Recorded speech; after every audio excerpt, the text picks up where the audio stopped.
You know that sinking feeling when you discover fruit rotting in the back of your fridge? Or pulling out a bag of wilted spinach that you never got around to eating? How about that Tupperware container with unrecognizable leftovers that's been in there for a month? What if I told you that by throwing out less food, you could have a substantial impact on climate change? In the US alone, over 30% of all food available goes uneaten. Globally, if food waste were a country, it would be the third largest emitter of greenhouse gases. Today, I'm going off the radar to talk to experts about why tackling food waste can be one of the most potent weapons we have as individuals to fight climate change. You'll discover shocking statistics on America's food waste problem and trends across restaurants, grocery stores, and big food suppliers. We'll learn the science behind why rotting food produces harmful climate and environmental impacts, and we'll equip you with practical advice for slashing household food waste. I'm meteorologist Emily Gracie, and you're listening to Off the Radar, a production of the National Weather Desk. On the show, we dig deep into topics about weather, climate, the ocean, space, and much more. Our goal is to help you better understand the weather and to love it as much as we do. Thinking about ways to reduce climate change can be overwhelming and intimidating. As an individual, I often wonder how anything I do in my home can make a difference, which is why I was pretty excited when Project Drawdown came up with this list of high-impact climate actions for households and individuals. And at the top of that list is reducing food waste. So today I'm talking with Dr. James Gerber from Project Drawdown. He's a senior scientist with the climate nonprofit group. He was also the lead author for the 6th assessment report of the International Panel on Climate Change, the IPCC. He'll help us better understand how food is wasted and how food waste is contributing to climate change. I'll also be talking to another food waste researcher to find out why food waste has become such a big issue and what's being done about it across the country. So stick with me as we explore innovative solutions and why changing how everyday people handle food could deliver huge benefits for the planet. Here's my chat with Dr. James Gerber. Dr. James Gerber, let's talk about food waste. You're part of Project Drawdown, and you guys put out this information recently about ways that households can make an impact when it comes to climate change, and food waste was really at the top of the list. So I'm curious about this as a problem. Can you start by telling me how much food is wasted when it comes to American households? A lot of food is wasted, both in the house and before it even gets to us. But estimates are around a third of all food is wasted. So that's a third of all the resources that go into producing food that don't feed anyone. So we know it's a problem. How does food waste contribute to climate change? Well, food waste contribute to climate change in two ways. One, sort of the upstream side, is that producing food is a huge emitter of greenhouse gases. Globally, it's around a quarter, 20 to 25% of all greenhouse gases are associated with the agricultural sector. So if you're emitting a lot of greenhouse gases to produce food, if a third of that is wasted, you could have emitted a lot less in the first place. So that's the upstream side. On the downstream side, food waste that winds up in a landfill and isn't treated via composting or some type of digestion or incineration will actually produce methane. And methane is a very powerful greenhouse gas, around 30 times more powerful than carbon dioxide. Okay, so what can we do personally? Because it sounds like this is something where homes can make a difference when it comes to climate change. So what are some small steps that we can make in our homes to reduce food waste? I think the first thing is shopping carefully and deliberately. It's so easy, and I know this from experience, to go to the store, after a busy day at work, there are these young kids at home, and I just need food, and I need to get home. And so you buy more stuff than you need, and some of that may well wind up being wasted. So if you can shop with a menu in mind, with a list, you don't go when you're famished, perhaps, you can wind up saving a lot of money and, doing something good for the environment at the same time. Is it impactful if my household reduces food waste? Is that going to make make a difference? Because a lot of times, we're recycling, we're doing all these different things. And at the end of the day, it feels like, okay, well, we're such a small part of this bigger picture. Is this really making a difference?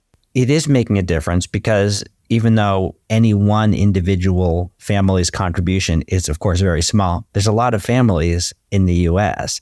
So one important reason is just because in the aggregate, it helps. But there's actually quite a few other reasons that it's beneficial to reduce food waste. The Environmental Protection Agency here in the U.S. estimates that a typical family of four wastes $1,500 in food every year. So that's a lot of money that could be saved. Another thing that I've learned recently in the context of this job at Project Drawdown is that the food people waste tends to be the healthier food, right? Which of course makes sense. Nobody wants to touch that lettuce in the fridge. Right, because you buy healthy, you buy some vegetables, you buy that with the best of intentions, but then it's sometimes easier just to pop some prepared thing from the freezer to the microwave, which is easier. And again, I've been there too with young kids, and it's so much easier, but it's not as healthy. And so you wind up wasting a little food, perhaps having not quite as nutritious a diet as you could. I'm curious about your opinion on meal kits. I'm a big fan of meal kits, but I've definitely been criticized because there's a lot of packaging that comes with them, but they're also proportioned perfectly that we all eat it. There's really nothing left over, and I didn't buy anything unnecessary. So I'm curious, balance-wise there. Are they a good idea or not a good idea? Science is on your side. Enjoy those meal kits. Hey. Because, it flows from this fact that agriculture, in producing food, it has such a big impact on the environment. And so because that does cut down on food waste, because the proportions are just right, that it's in terms of climate change, it is definitely a win to do those meal kits. Even though it's all packaged and then, a truck is delivering it to my house, this is still, I'm winning in the end here because there's You less are winning food in the end under most conditions. There actually is an academic study, peer-reviewed, that I saw on this recently that I'd be happy to share or make available to anyone however I can make that available. What they found in real-world conditions was that there's a truck delivering it, but that truck is making a lot of deliveries at the same time. And the contrast is the number of consumers who oh no, I'm missing an ingredient, and run to the store in their car, right? And even if only, here I'm making up these numbers, even if only 15% of people in the non-meal kit category do that, there's a lot of trips instead of that one truck. So the transportation is actually more efficient, that last mile problem. And if you run the numbers, the biggest impact is just less food waste. And then and transportation are the two biggest things. You can quantify the greenhouse gas impacts of that packaging, and it's pretty small compared to those other things, 10, 15%. Okay, that makes me feel good. That's going to be my argument for all the people that give me a hard time. Okay, so let's say some food waste is unavoidable. Like you said, you have small kids. Obviously, some stuff is just not going to be eaten. Composting. Is the greenhouse gases, are they still being emitted if you are composting? I'm guessing there's still methane going out in this process, right? I am by no means an expert on composting. But a well-run composting operation will not have greenhouse gas emissions. And actually, when it's calculated by the EPA, they say that it actually is a net win, which I actually found kind of interesting because there may be some emissions associated with it. But what happens to the compost is that you put that on soil, and that can help crops grow. And that can have a sequestering effect, right? Because when crops grow, they're pulling carbon out of the air, so and pulling it into the soil. So compost, again, if properly done, is very little or even negative emissions by some calculations. Awesome. Okay. It's not easy and it's a little stinky, but it's definitely worth it, it sounds like. Okay, so other than food waste, this list that Project Drawdown came out with, what are some other really impactful ways that families can make a difference when it comes to climate solutions? Food waste is a big one. I should say that eating less meat in your diet is an important way to, or an easy lever for decreasing your own personal carbon emissions. I like the low-hanging fruit, yeah. That's definitely low-hanging fruit. And I'm not saying everyone has to become a vegetarian. I'm saying that most people would do pretty well to forget about the environment and just see what your doctor says, how much red meat you should have. If you do that, there'll be a big win for the environment. But also, this is important, a big win for you. What else? Anything else we can do to really make an impact? Some other ones include better insulation. So insulating a house, for example, can pay off. Solar panels, things like that. But those can be very impactful, but they're not very easy to implement in that it requires an upfront investment.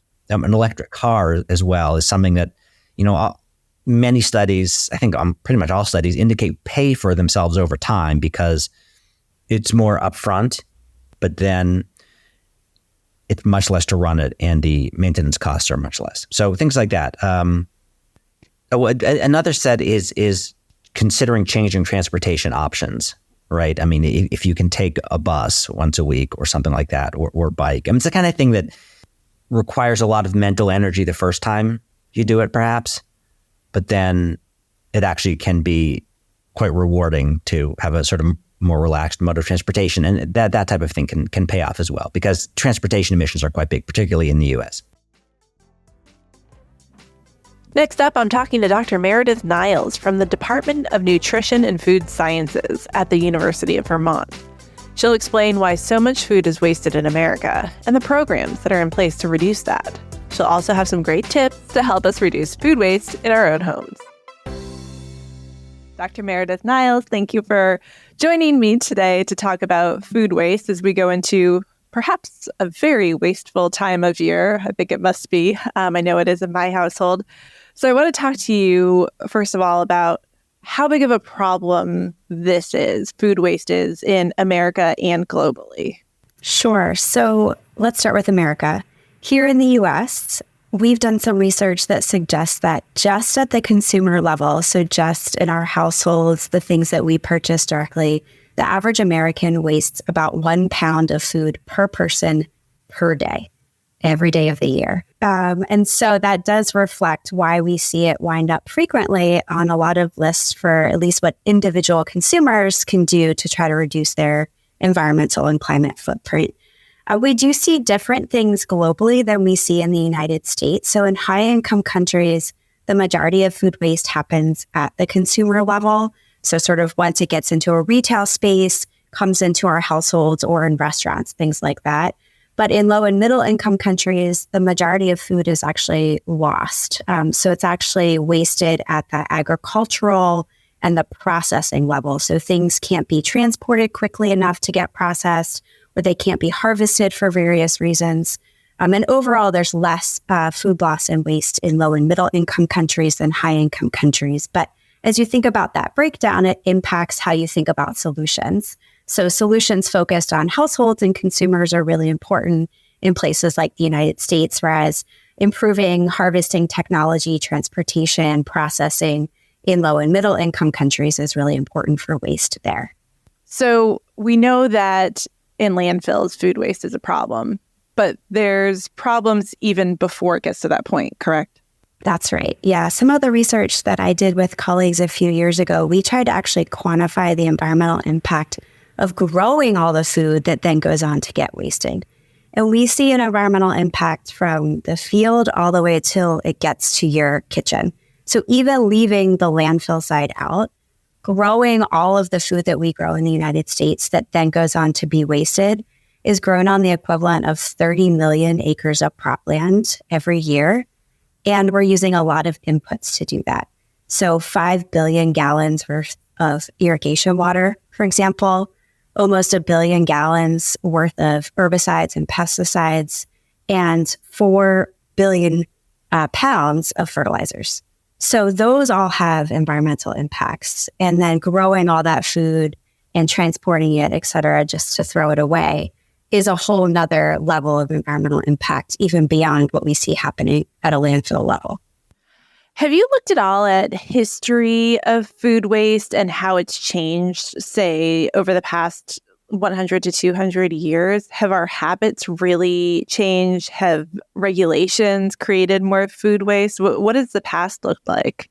Wow, that's a great question. Haven't published anything on this, but sort of anecdotally, I mean, we know our society has changed rapidly, especially in the United States over the last 100, 150 years, even really over the last 50 years.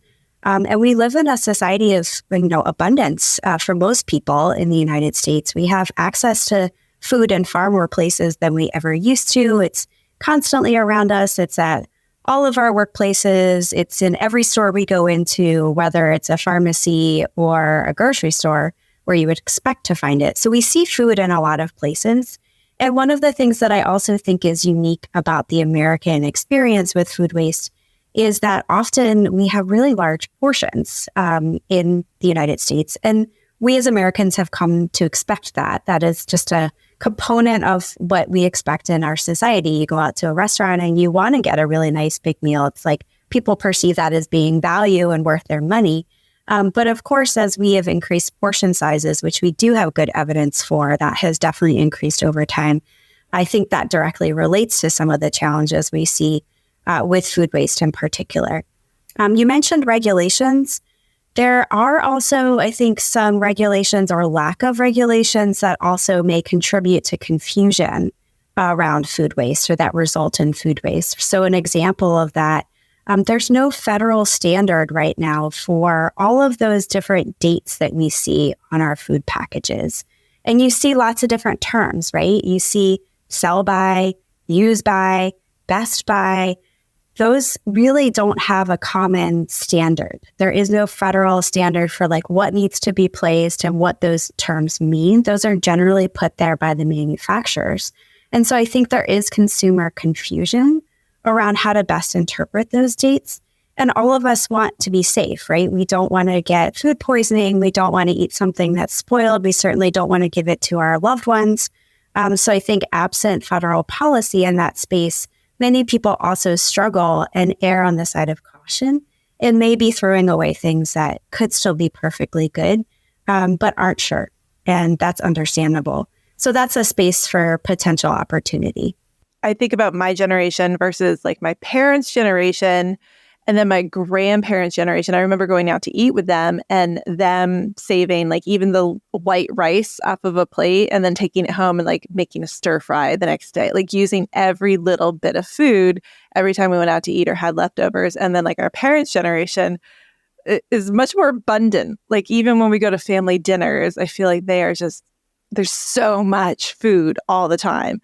So I'm curious, more research will be done in that area of like where we're headed next. And maybe we're headed back to a time of less food waste because we're a more environmentally conscious generation perhaps now. I certainly think there's a lot of growing awareness. I mean, we're talking about food waste way more in the last 5 years than we were before that. So I do think you're right that, the generations that are growing up now probably are thinking a lot more about food waste.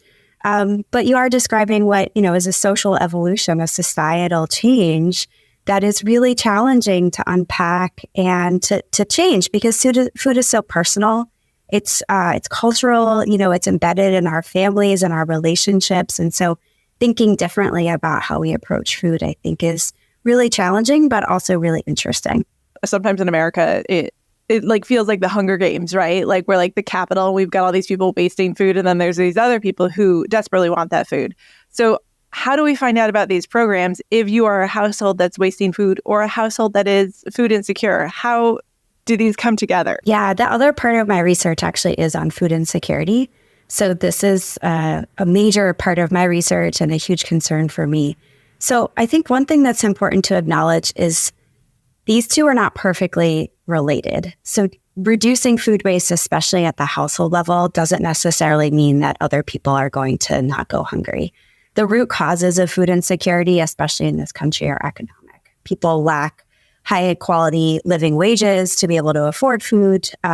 Or maybe they live in places that don't actually have the kinds of food they need for healthy, sustainable lives. So it's a complex relationship.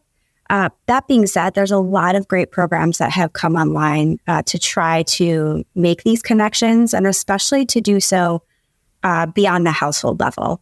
So really at the grocery store or the restaurant level, to reduce food waste and to repurpose that, assuming it's still high quality and edible. So some examples of that, many states have actually created policies. Where I live in Vermont, we actually have the most comprehensive state level policy on food waste in the country. We are banned from throwing food waste in the garbage in the state of Vermont, including at the household level. Now, that is not necessarily enforced at the household level, but it is being enforced and has really changed the landscape here in Vermont around food retail, grocery stores, restaurants. So our food banks here in Vermont has seen a significant increase in food donations since 2020, when that policy became implemented.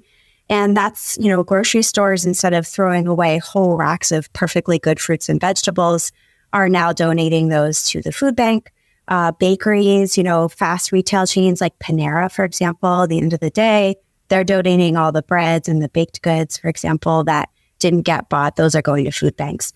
So I do think that happening at the retail and restaurant level is really effective because it's a higher volume of food, and it's perfectly good food that is still edible. And there are laws on the books that protect that kind of donation, the liability or the food safety concerns that might come along with some of those donations. Wow, I didn't know that about Vermont. So how long has that been in the works? And I know Vermont is like a very environmentally conscious state, perhaps compared. I live in South Carolina. Probably not going to happen here anytime soon. So how did it get to that point, and how long has that been the case? It was a long time coming, actually, and we're not the only state in the country that's moving in this direction. So 2012 was when Vermont passed that piece of policy. Wow. It was a unanimous Democrat and Republican decision to pass that policy. And then it was phased in over time with full implementation in 2020. So, for example, some of the first things that happened a few years before 2020 were large-scale generators of food waste, like hospitals, retailers, et cetera. They had to start diverting. But it wasn't until 2020 that the full policy came into effect. So it took a long time. It wasn't overnight. I think that's a really important lesson for policy, is making sure that you provide businesses, households with the education and the transfer time to make something happen, and even the technologies to come online to facilitate that. But lots of other states are also moving in this direction. There are several other New England states, as well as California, for example, that do have policies for large-scale generators of food waste, like Connecticut and Massachusetts, for example. So if you're a hospital, a grocery store, a retail chain, they also have to divert their food waste. Can you offer any tips to households that are busy, households that maybe are not food insecure, but not rolling in the money either, on simple and affordable ways to reduce food waste? So in terms of strategies, first of all, the holidays are coming up.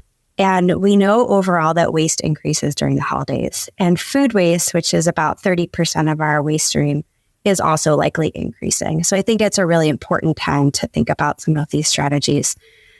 So I think there's a couple different things. There's strategies at the retail level that I can point people to. And these actually can be money savers. I think this is one of the really great aspects of this issue, is actually reducing food waste can save you money. And that's very motivating for a lot of people. In fact, there was a study a few years ago that found the average family of 4 spends about $1,500 a year on groceries that go to waste. So this could be a big cost saver for you. And what we're seeing happen a lot at some grocery stores is actually piloting reductions, like making food more affordable, that is sort of towards the end of its shelf life. And you see this on shelf-stable things like crackers and those kinds of products, dented canned goods. But we also see it increasingly with fresh produce, and even on like ugly fruits and vegetables, like, things that might not look so great might have like a bit of a bruise or like have a weird thing coming off of it in the production process, but is perfectly edible. A lot of that is being discounted by grocery stores now. So I tell people to look for those. Those are usually the first things that kind of go out the door. But if you can get them at a more affordable price, and especially if it's a potato that looks a little ugly, but's going in your mashed potatoes, no one's going to know the difference, right? So I'd say like keep an eye out at the retail level. At the household level, there's a lot of both technology and also new apps that I think are super helpful. I think for many of us, the basics of this are simple, like planning your meals and trying not to buy more than you intend to, but that all gets messy. Life is busy and you run to the grocery store and you buy a bunch of stuff and you throw it in your fridge and you forget about it. There are a few apps that I really like. One is called Kitche, Kitche. You actually take a picture of your grocery store receipt and then it gives you reminders of what's in your fridge and also sends you recipes for what you can make with the food that you've bought. So helpful. So that's one that I really like. Some of the other ones are a little more complicated, but that one's super simple. Like just take a picture and then it'll tell you what to make and send you reminders. And even some of the new technologies are helpful. So if you're going to buy a new refrigerator, a lot of them have new technology now that really help with food preservation. So trying to control the humidity, also having like glass doors so you can see what's in the fridge and you can see what's kind of back in the alleys of your fridge. So I think those are really helpful.